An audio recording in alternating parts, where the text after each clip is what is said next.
ప్రేమ అది యథార్థమైన ప్రేమ, అది ఏ కల్మషము లేని ప్రేమ, అది చాలా ప్యూర్ లవ్. హల్లెలూయా. అది దేవుడు కోరుకుంటా ఉన్నాడు. అది యథార్థత కలిగి అలాంటి ప్రేమను ఉండడమే విధేయత. హల్లెలూయా. ఎప్పుడైతే బాగున్నప్పుడు భక్తి చేసి, ఏదో మేలుడు జరగలేదని, ఏదో దేవుడు మాట్లాడలేదని, ఇంకోటి జరగలేదని, సంఘములో ఏదో జరగలేదని చెప్పేసి వెళ్ళిపోతే అది యథార్థమైన భక్తి కాదు, విధేయత అసలే. అంటే నువ్వు దేనికి లోపడతా ఉన్నావు? ఆశీర్వాదాలకు లోపడతావు, ఆశీర్వాదాలకు తగ్గించుకుంటావు, మనుషుల కొరకు తగ్గించుకుంటా ఉన్నావు, మనుషులు చూడాలని పాడుతా ఉన్నావు, మనుషులు చూడాలని చేస్తా ఉన్నావు. అది నిజమైన భక్తి కాదు, యథార్థమైన భక్తి కాదు. నువ్వు దేవునికి విధేయుడు అసలే కాలేదు. ఎవరికి విధేయుడు అయినావు? మనుషులకైనావు. అన్నోళ్ళు చూస్తూ ఉన్నారు, అక్కోళ్ళు చూస్తూ ఉన్నారు, ఇది చేయాలి అది చేయాలి. కానీ నువ్వు ఒక్కటి గుర్తుపెట్టుకో, దేవుడు చూస్తా ఉన్నాడు, యథార్థంగా ఉండు, నా దేవుడు నిన్ను హెచ్చించును గాక. యోబుకి ఇచ్చినట్లుగా రెండంతల ఆశీర్వాదం నీకు అనుగ్రహింపబడును గాక. ఇలాంటి క్రమము కలిగి ఉన్నప్పుడు విధేయత మనలో ఉన్నట్టు, ఎప్పుడైతే యథార్థత మనలో ఉంటుంది, విధేయత మనలో ఉన్నట్టు, అప్పుడు మనం క్రీస్తు పోలికలోనికి మార్చబడతా ఉంటాం. హల్లెలూయా. క్రమము లేకోకుండా క్రీస్తు పోలికలోనికి మార్చబడలేం, యథార్థత లేకోకుండా క్రీస్తు పోలికలోనికి మార్చబడలేం. కనుక యథార్థమైనటువంటి జీవితాన్ని యోబులాగా, ఆ భక్తులందరిలాగా మనము జీవించినప్పుడే చెప్పండి, మనము క్రీస్తు పోలికలోనికి, చెప్పాలి అందరూ, క్రీస్తు పోలికలోనికి మార్చబడదు. యథార్థత లేకపోతే క్రీస్తు పోలికలోనికి మనం మార్చబడలేం. దేవుడు కూడా మనల్ని ఆశీర్వదించాలంటే చాలా కష్టంగా ఉంటుంది. అప్పుడు మనం ఎట్లుంటాం తెలిసిన? వేషధారులాగా. ఎట్లుంటాం? వేషధారులాగా. వేషధారణ భక్తి అంటే యేసు ప్రభుకి చాలా అసహ్యం అండి. అయ్యో వేషధారులారా, అయ్యో వేషధారులారా, వేషధారులారా అంటాడు పరిసయ్యులు సద్దులు. ఎవనికి ఉపయోగం నీ వల్ల అంటాడు యేసు ప్రభు. హల్లెలూయా. కాబట్టి యథార్థంగా ప్రభు, ఎందుకంటే మన హృదయ ఆంతర్యం ఎరిగిన వాడంట యేసయ్య. పైన నాకైతే మీరు పైన అర్థమవుతుంది ఎంత చక్కగా, కానీ నీ ఆలోచన ఎక్కడ పోతుంది యేసయ్య గురించి. హల్లెలూయా. నాకల్లా చూసినట్లే ఉంటారు, అంటే మీరు వినలేదని కాదు, అది దేవునికి తెలుసు అంటా ఉన్నాను. నాకట్లా చూసినట్లే ఉంటారు, వింటా ఉన్నట్లే ఉంటారు, కానీ నీ హృదయం ఎక్కడ పోతా ఉందో, నీ తలంపులు ఎక్కడ పోతా ఉన్నాయి, నీ పరిస్థితి ఏందో చెప్పండి, దేవునికి తెలుసు.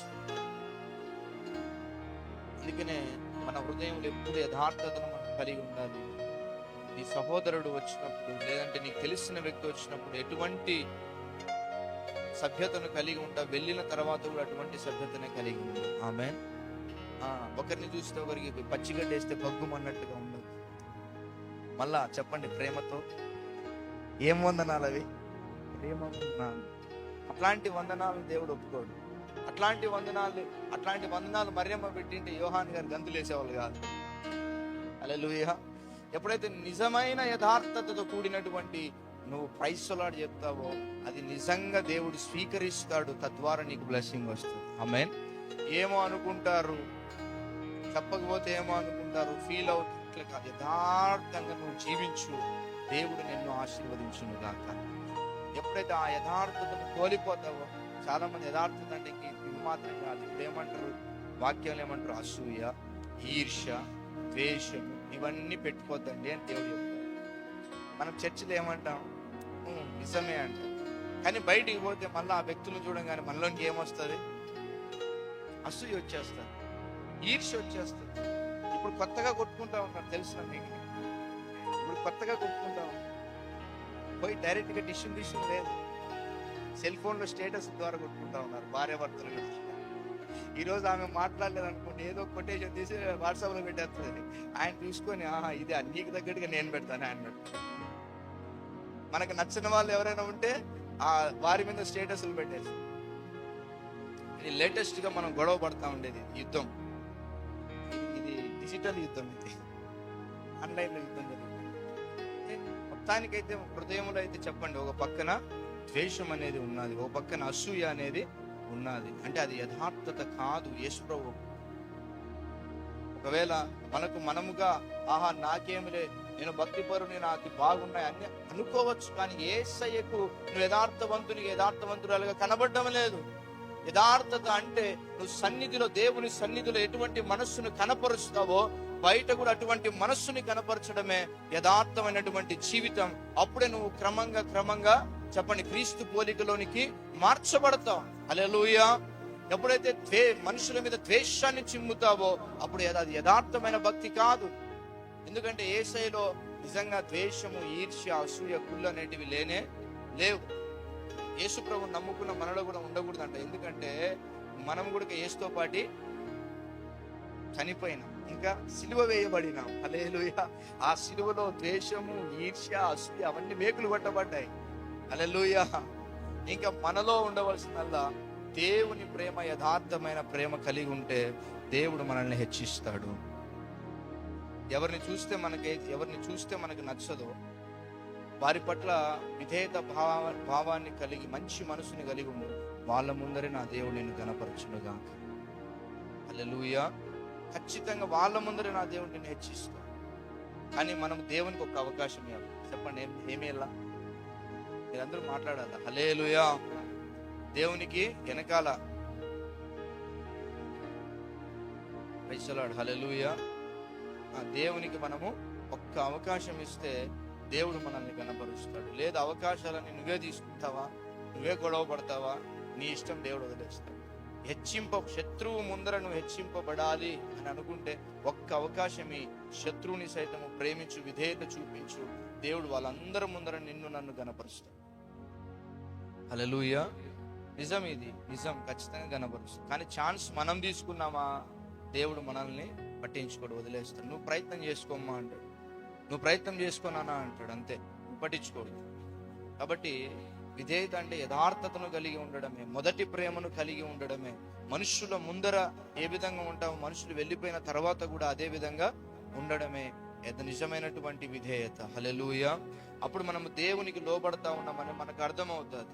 దేవునిలో మనం జీవిస్తా ఉన్నామని మనం అర్థమవుతుంది. వేషధారణతో కూడిన భక్తి, వేషధారణతో కూడిన యథార్థత అది చాలా రోజులు నిలవలేదు, అది ఏదో ఒక రోజు కుప్పగూలిపోతుంది. కానీ ఎప్పుడైతే నిజమైన యథార్థతో కూడినటువంటి భక్తి చేస్తామో ఆ విధేయత ఏం చేస్తుందంటే మనల్ని అంచెలంచెలుగా దేవుని పోలికలోనికి మార్చి అనేకులకి మాదిరికరంగా నిన్ను మారుస్తుంది. హల్లెలూయా.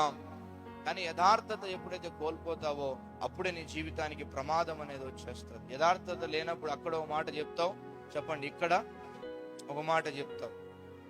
యథార్థత లేనప్పుడు వాళ్ళ దగ్గర ఒకలాగా ఉంటావు, వీళ్ళ మాట ఎత్తపోయి వాళ్ళ దగ్గర చెప్తావు, చెప్పండి, వాళ్ళ మాట ఎత్తపోయి.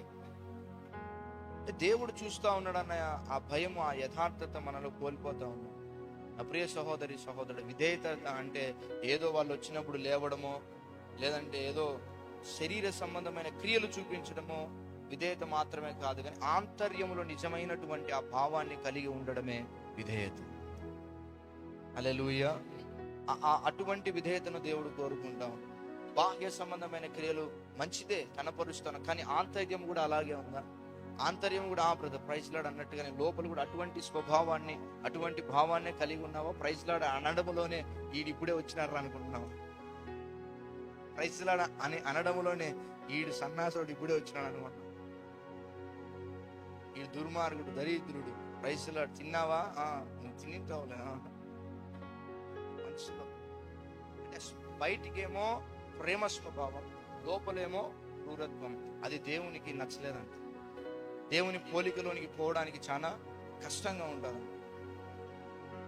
హల్లెలూయా. ఆశ్రముందా నువ్వు భక్తి కనపరిచినట్లుగా ఉండి మళ్ళీ లోపల నేను వెళ్ళిపోతే మళ్ళీ కథ మళ్ళీ చూసుకుందాం. ఇప్పుడే కరెక్ట్ 7:30కి వచ్చినాడే. ఇనప రేకులు ఇంత వెళ్ళిపోతాయి. మాస్టర్ వస్తున్నప్పుడు నువ్వు రిమోట్ దాచి పెడతావు. మాస్టర్ చూసినా కూడా ఏమనుకుంటాడు, చాలా ఆ రోజు బాధపడతాడు, అంతే, చాలా బాధపడతాడు, దుఃఖపడి ఇంతగా ప్రయాసపడి చేస్తా ఉంటే ఏంది ప్రభు అని అనుకుంటాడు. కానీ నువ్వు రిమోట్ దాచిపెట్టిన ఆ టైంకి టీవీ ఆఫ్ చేసి చెప్పండి, ఎవరు చూస్తూ ఉంటాడు? దేవుడు చూస్తూ ఉంటాడు.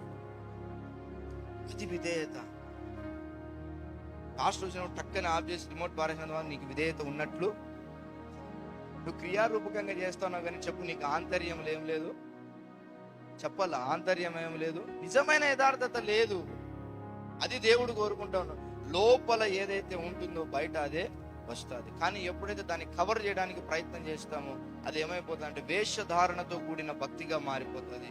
మనం విధేయత చూపించడం లేదు, దేవునికి చూపించడం లేదు, సేవకునికి చూపించడం లేదు. ఊరికే క్రియ జరిగించాలని క్రియ జరిగిస్తాను. కానీ దేవుడు అంటా ఉన్నాడు, నీ హృదయములో నుంచి నిజమైన యథార్థతను కనపరచు అంటా ఉన్నాడు. హల్లెలూయా. కాబట్టి అటువంటి యథార్థతమైనటువంటి జీవితాన్ని మనందరము జీవించుదుముగాక. అటువంటి యథార్థత మనలో ఉంటే అదే నిజమైన విధేయత. హల్లెలూయా. అంటే యథార్థత అంటే చాలా చెప్పొచ్చు, కానీ ఇంకొక మాట చెప్పి నేను ముగించేస్తాను. మొట్టమొదటిగా యథార్థత అంటే ఏంటి? క్రమము. రెండవదిగా యథార్థత అంటే ఏంటి? విధేయత. మూడవదిగా ముగించేస్తాం. ఈ విధేయతను ఎట్లా నేర్చుకోవాలి? హల్లెలూయా. చూడండి, ఏప్రిల్కు రాసిన పత్రిక 4వ అధ్యాయం చివరి మాట.